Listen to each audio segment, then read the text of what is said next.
Hey everyone, this is going to be my review of the Breville Smart Scoop ice cream machine. It's an incredibly user-friendly ice cream machine where all you really need to do is stick your ingredients into this chamber and basically let it start going.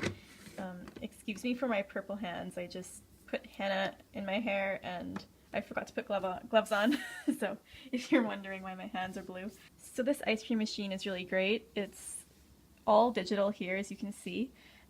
When you turn on the power, you can see that there's all the options here of having sorbet type ice cream or frozen yogurt type, gelato, or really hard ice cream. So this is basically just a dial to give you the kind of softness that you want or hardness. So softer is going to the left and harder is going to the right. There's also this manual timer up here. So you can manually time your ice cream. You can time it to 50 minutes, 55 minutes, 60 minutes, and it goes all the way up to whatever time you want it to go to. And you can also turn the time down. So if you have a specific recipe with specific timing, you can use this manual timer up here. There's also a pre-cool function. So with a lot of ice cream recipes, you have to basically pre-chill the inner chamber. So you have to pre-chill this right here. You normally have to pre-chill these ice cream canisters before you start making ice cream, and that's usually the best way of making it. So with this machine, you basically just hit the pre-cool button, and that will essentially keep it cooled, and it will go all the way down to about minus 40 degrees Celsius. You can change whether you want Fahrenheit or Celsius up here. So if you want it to be in Fahrenheit, it'll tell you in Fahrenheit. For me, I'm in Canada, so I'm going to put in Celsius. So when it's reached its maximum time of chilling in here, then it will beep and it will tell you when it's ready to push start and start putting your ingredients in so you can start making your ice cream.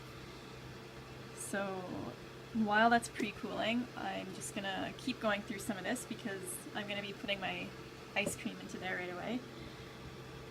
There's also this keep cool function, so if you want your ice cream to stay cold in here once it's done being made, you can hit the keep cool. And when you hit either of these buttons, they're white when they're not being used and they're red when they are being used.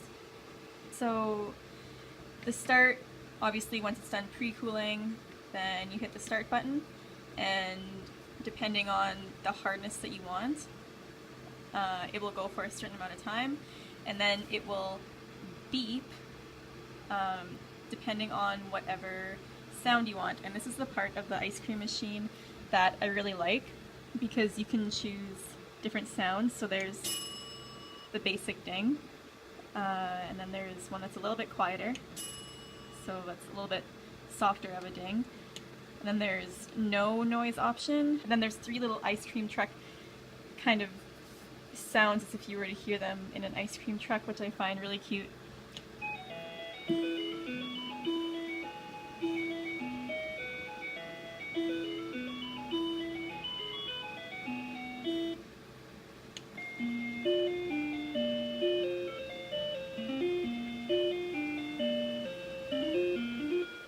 So that's the second one, and then there's this one.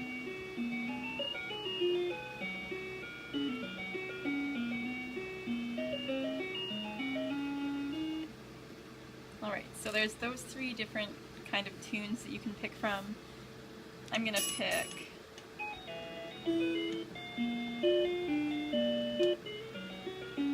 that one. So this ice cream machine also comes with this ice cream scoop. It's basically when the ice cream is done, it's used to around the edges of the bowl just to scoop out the ice cream, because the ice cream builds up around the edges and the inside of here. And this is the paddle that once it's in here, it rotates and it just basically churns the ice cream. And this is what you clean it with. So it cleans the inside of it. You just put it inside and soap it up and then take it out. So that's to help clean the inside of this paddle. So let's stick this back in here. And this, if you can read, is not dishwasher safe. So you cannot put this in the dishwasher. The lid here has an easy pull-up section. So halfway through the ice cream process, towards the end, if you want to add in anything like chocolate chips or other different flavorings, like for my ice cream, I add strawberries towards the end. So it will tell you on the screen when it's time to add in any additional things, and then at that point you open this up, stick it in, and then it will churn for a little bit just to incorporate, and then at that point the ice cream will be finished. Just to make a note, this keep cool button will allow the ice cream to keep cool for up to 3 hours. Also, due to the aeration of the ingredients, you shouldn't exceed more than 3.5 cups of liquid ingredients inside of the canister. So just make sure you don't go above 3.5 cups. So that says now that it is ready. I usually like to wait until it gets even colder, around -40, and then at that point I'll put the ingredients in and then I'll press start. But back to over here for just one moment. So yeah, the consistency of the dessert is made so that it's like a spoonable mixture, and if you want to serve this kind of ice cream in like a cone, or if you want to have it in a bowl and you want it to be a little bit harder, then you should probably place the ice cream into the freezer for about 2 hours prior to serving, and then you can scoop it out with one of these things. So this comes in handy if you want to scoop it out and make it look like the perfect ice cream scoop on top of a cone or in a bowl. And frozen desserts can be stored for up to 2 weeks, so it gives you a lot of time for you to enjoy your ice cream. So a little note about the ice cream bowl inside of here: you really do not want to have it wet anywhere on the outside. If the exterior is wet at all, once you put it into the machine, it will actually freeze like inside of the machine. So it's gonna be really hard trying to get that canister out to take your ice cream out.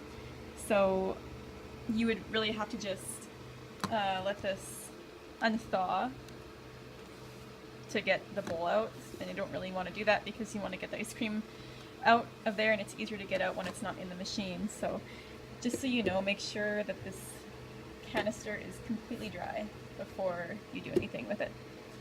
Alright.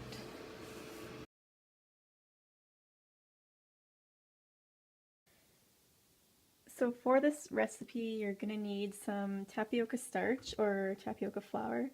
This is the tapioca flour I have right now. I just bought it in bulk and I put it in this container. You're going to need some kind of sugar. So for me, I like my ice cream to look not so brown, and I find that maple syrup makes it look a little bit browner, but you're open to use maple syrup or agave syrup, whichever you need. For me, I'm going to use some organic golden cane sugar. It's basically just evaporated cane juice. You are also going to need a little bit of salt. This is just Himalayan salt. You're going to need, not the French side, unless you're French, some organic coconut cream. So this is full cream. And you're also going to need some organic full-fat coconut milk, and this is the brand that I like to use. Chaz Organics is pretty awesome. Alright, so I'm gonna reserve half a cup of either of the coconut milks so that I can stir in the tapioca flour, and then I'm going to put the rest of it into a pot over there, and I will show you that once I do that. Alright, I have 1/4 teaspoon of Himalayan salt. You can use sea salt or whatever kind of salt you prefer. And I also have half a cup of the organic evaporated cane juice. So that's basically just organic golden sugar. And I've got my half a cup of reserved coconut milk so that I can stir in the tapioca flour. And the rest of the coconut milk is right in there.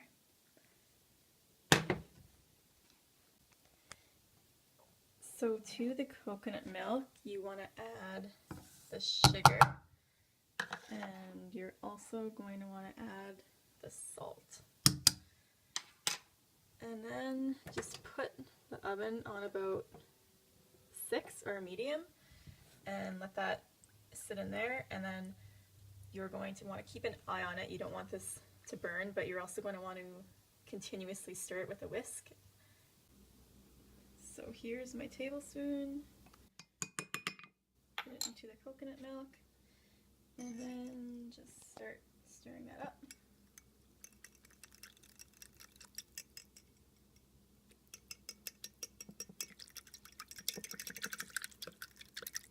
So you want to put the tapioca flour into a reserved little bit of coconut milk first, because if you were just to put the tapioca flour right into the heated coconut milk, then it would just get really clumpy and you would have just clumps of tapioca flour in your ice cream, which I'm sure you don't want.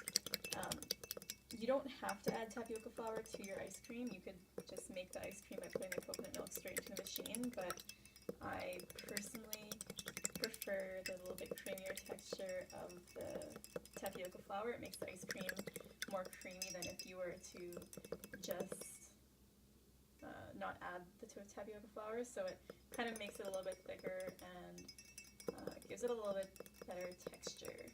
So yeah, once this has dissolved, it looks like it's good to go. You can add it to the pot over here, and I'll show you what that looks like.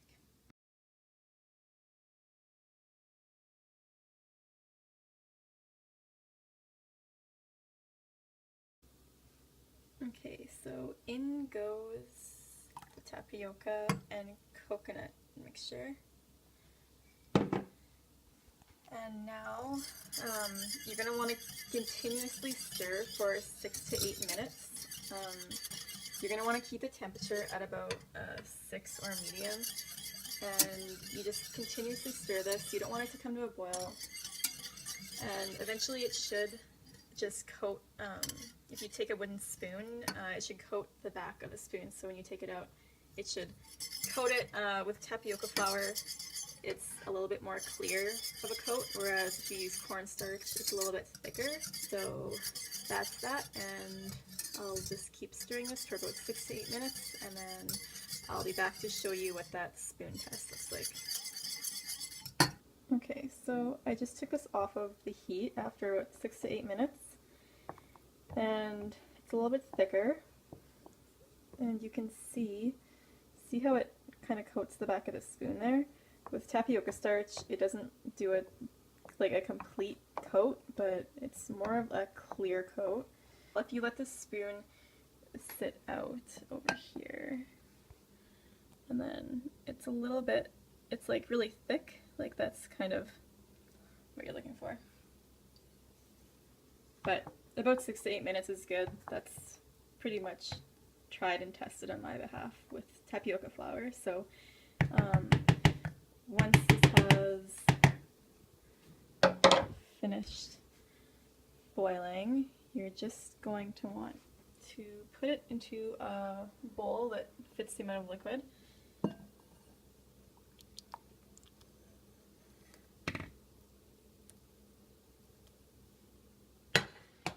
And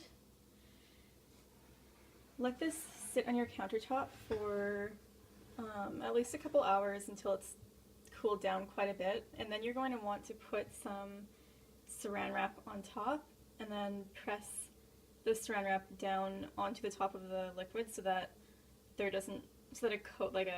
film doesn't form, because even with coconut milk a film can form if you don't press something up against the liquid. It's not as bad as like a milk and egg mixture would do, but just to be safe, you're going to want to do that. So once it's cooled down on the countertop, put some saran wrap on top, stick it in the fridge, and you're going to want to leave this overnight. You can let this sit for just 4 to 6 hours and then put it in the ice cream machine. But for me, it's going to be dark here soon, and I will be showing you guys the rest of this recipe in the Breville Smart Scoop ice cream machine tomorrow.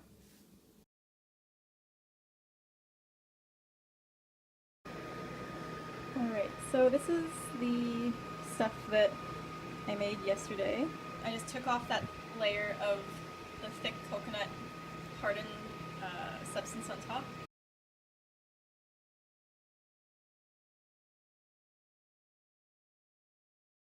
And then I'm going to be adding this into the ice cream maker.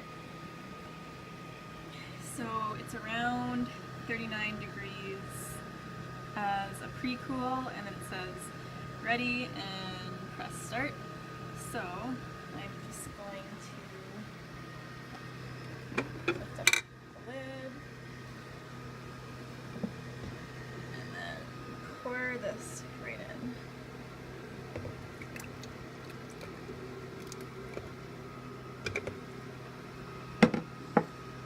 And then I'm going to let that do its thing, put the lid back on top, and then I'm going to press start. And I have the ice cream on as hard as it can go, but I want it to be a little bit not as hard, so I'm going to do right about there. So I will be back when this is time to add in the strawberries. That is what it says when it says to add the mix-ins.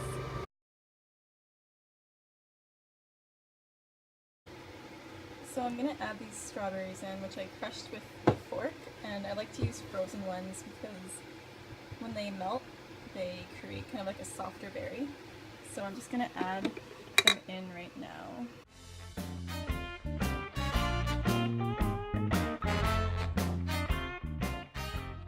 Okay, so I've added that in, and I just press start again. I'll probably let that churn for about 3 minutes, and then I will put it in the container, and I'll see you in a bit.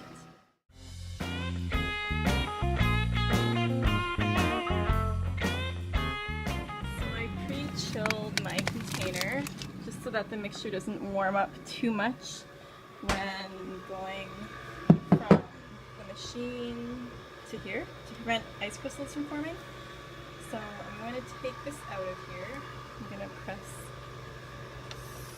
pause and then power off.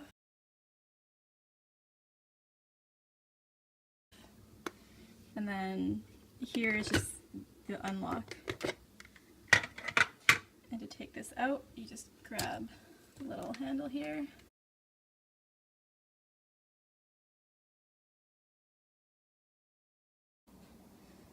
Alright, so I have a little setup here to show you guys how I take this out of here. So I'm basically just going to be scooping it right in there.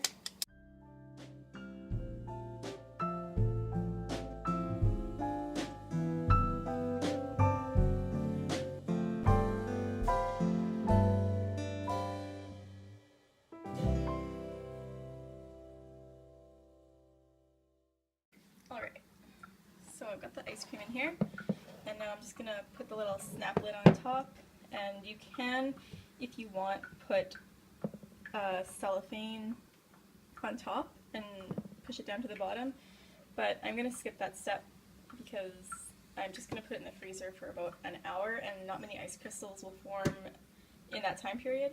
But if you're going to put it in there for like overnight, you'll probably want to put plastic wrap and then push it down right to there, to the ice cream, and then put it into the freezer.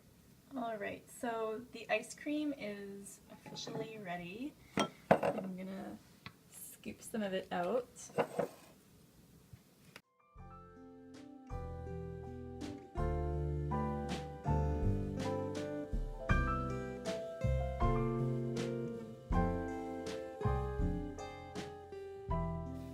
It's a good idea to let your ice cream unthaw a little bit before you take it right out of the freezer. Like, it's not gonna scoop immediately as you take it out of the freezer. It will take about 5 to 10 minutes to unthaw to make it scoopable.